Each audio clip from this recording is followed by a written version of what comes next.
ताजमहल का नाम सुनते ही हमारे दिलो दिमाग में लाजवाल मोहब्बत की अनमोल दास्तानें जहन के पर्दों में गूंज उठती हैं। इसी तरह हमारे सिंध में ऐसी लाजवाल मोहब्बत की एक अजीम दास्तान मौजूद है जो कि साहिब महल मीर लांबट की हवेली के नाम से मशहूर है। क़याम पाकिस्तान से पहले अंग्रेज़ों के दौर में मीर खुदा बख्श को लवबर्ड का लक़ब दिया गया, जो कि वहाँ की आम ज़बान में लांबट के नाम से मशहूर है। ये महल टालपुर कौम के एक बादशाह हाजी खुदा बख्श टालपुर ने अपनी ज़ौजा की मोहब्बत को यादगार बनाने के लिए उनकी ज़िंदगी में तामीर करवाया। इस महल का नाम साहिब रखने की ख़ास वजह यह है कि बादशाह की ज़ौजा का नाम साहिबा था। साहिब महल की तामीर 1942 ईस्वी में शुरू की गई, जो कि 1947 ईस्वी की तवील मुद्दत के बाद मुकम्मल हुई। इस महल की तमीरात के वक्त सिंध में जहाँ ज़ेर ज़मीन तमीराती काम का गुमान भी नहीं किया जा सकता था, उस वक्त मीर साहब ने दाखिली और ख़ारजी रास्ते बनवाए। ये रास्ते मीर साहब ने अपनी जानी हिफाजत के लिए बनवाए थे ताकि किसी भी शरपसंद अनासर से महफूज रहा जा सके। इन हिफाजती इक़दामात को नज़र रखते हुए मीर साहब ने महल की दूसरी मंजिल पर खुफिया दरवाजे भी तामीर करवाए। ये महल जो है ये मीर हाजी खुदा बख्श टालपुर साहब ने खुद बनवाया था, और जब वो इंडिया गए थे तो वहाँ पे उसने ताजमहल को देखा।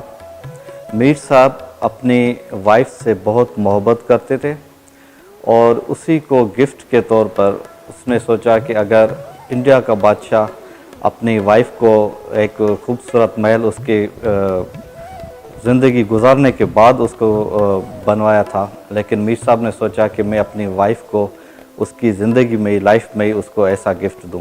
तो ये उसी तर्ज पे, उसी डिज़ाइन पे और उसी को मद्देनज़र रखते हुए ये मीर साहब ने बनवाया था।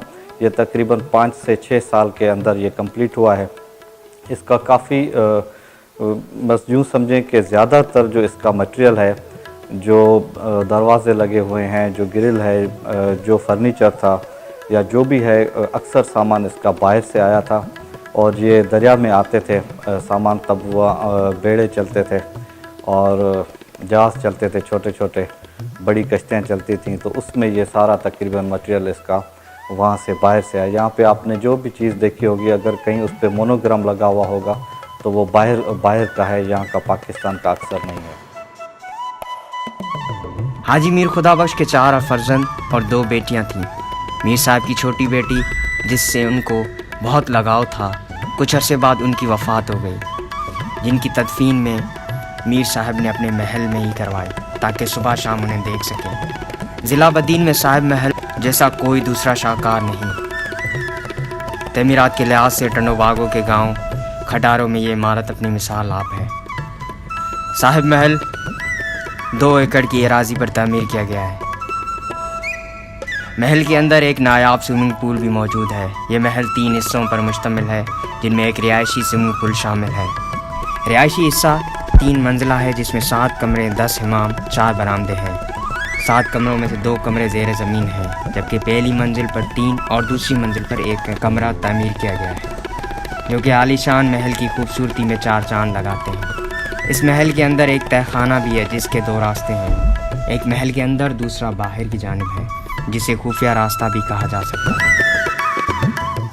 यहाँ पे अंडरग्राउंड राइश के लिए जगह भी बनाई गई थी, और बाहर का जो बंगला है जहाँ पे मीर साहब की बैठक थी, जहाँ पे फैसले वगैरह करते थे, वहाँ पे भी जाने का रास्ता था। एक ऊपर से जाने का रास्ता था, वो दीवार के ऊपर से, वहाँ पे वो कवर्ड था और किसी को पता नहीं चलता था कि मीर साहब किस टाइम पे बाहर गया है, किस टाइम पे अंदर आया है।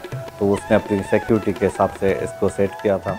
साहिब महल इस वक्त मीर खुदा बख्श के नवासे की सरपरस्ती में मौजूद है। साहिब महल की तशदीद व आराइश में सरकारी इंतज़ामिया का कोई ख़ास किरदार नहीं, जबकि गैर सरकारी तंजीम इंडोमेंट फ़ंड ट्रस्ट के तहत इसकी मरम्मत का काम जारी है, जहाँ पर दुनिया के अंदर ऐसी कहानियों पर फिल्में और ड्रामे बनाए जाते हैं, जबकि हमारे मुल्क पाकिस्तान के अंदर मजहबी इंतहा पसंदी के असर तले लोगों ने तारीख़ को ख़त्म कर दिया है। शायद इसी वजह से लोग इन चीज़ों और दास्तानों से नावाकिफ़ हैं।